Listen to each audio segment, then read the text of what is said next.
नमस्कार, स्वागत है आप सभी का मेरे YouTube चैनल में। चलिए शुरुआत करते हैं आज की खास खबरों से। इसरो का नया मिशन 6500 किलोग्राम का अमेरिकी सैटेलाइट लॉन्च करेगा भारत। इसरो जल्द ही अपने नए मिशन के तहत 6500 किलो वजनी अमेरिकी सैटेलाइट को अंतरिक्ष में प्रक्षेपित करेगा। यह मिशन भारत और अमेरिका के बीच बढ़ते अंतरिक्ष सहयोग का हिस्सा है और इसे GSLV Mk3 के जरिए अंजाम दिया जाएगा। यह पहला मौका नहीं है जब इसरो अमेरिकी सैटेलाइट लॉन्च कर रहा है, लेकिन 6500 किलोग्राम का पेलोड अब तक के सबसे भारी विदेशी उपग्रहों में से एक होगा, जिसे भारत प्रक्षेपित करेगा। CBSE ने ओपन बुक एग्जाम प्रस्ताव को दी मंजूरी, नए सत्र से होगा लागू।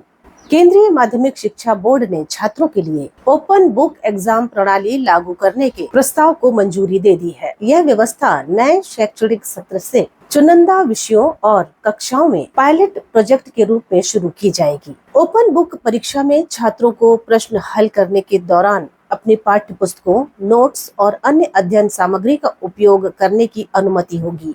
इसका उद्देश्य रटने पर आधारित शिक्षा के बजाय समझ, विश्लेषण और अनुप्रयोग कौशल को बढ़ावा देना है। सूत्रों के मुताबिक शुरुआती चरण में यह प्रणाली कक्षा 9 से 12वीं तक के कुछ विषयों जैसे अंग्रेजी, गणित, विज्ञान और सामाजिक विज्ञान में लागू की जाएगी। परीक्षा पैटर्न में ऐसे प्रश्न शामिल होंगे जो तथ्यों के बजाय तर्क, विचार और समस्या समाधान पर केंद्रित होंगे। ICMR ने जारी की नई डाइटरी गाइडलाइंस, क्या खाएं क्या ना खाएं। भारतीय आयुर्विज्ञान अनुसंधान परिषद ने देशवासियों के लिए नई डाइटरी गाइडलाइंस जारी की है, जिसमें रोजाना के खानपान में क्या शामिल करें और किन चीजों से बचें, इस पर स्पष्ट सुझाव दिए हैं। इन गाइडलाइंस का उद्देश्य लोगों में स्वस्थ जीवन शैली को बढ़ावा देना और मोटापा, डायबिटीज, दिल की बीमारियों जैसे गैर संचारी रोगों के खतरे को कम करना है। हरियाणा के झज्जर में भूकंप के झटके, लोगों में दहशत। हरियाणा के झज्जर जिले में भूकंप के झटके महसूस किए गए हैं।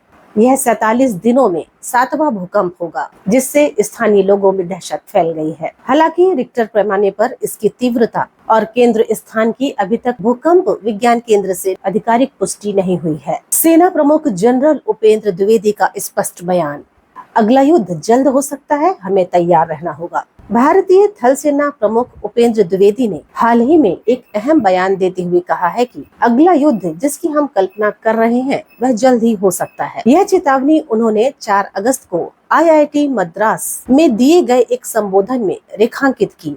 साथ ही जनरल द्विवेदी ने यह भी बताया कि युद्ध केवल सेनाओं का काम नहीं होगा, बल्कि यह पूरे समाज, तकनीकी विज्ञान और आम नागरिकों की भी भागीदारी से लड़ाई होगी। और देश दुनिया की ताज़ा जानकारियों में इतना ही। हम फिर हाजिर होंगे कुछ और खबरों के साथ। तब तक के लिए नमस्कार।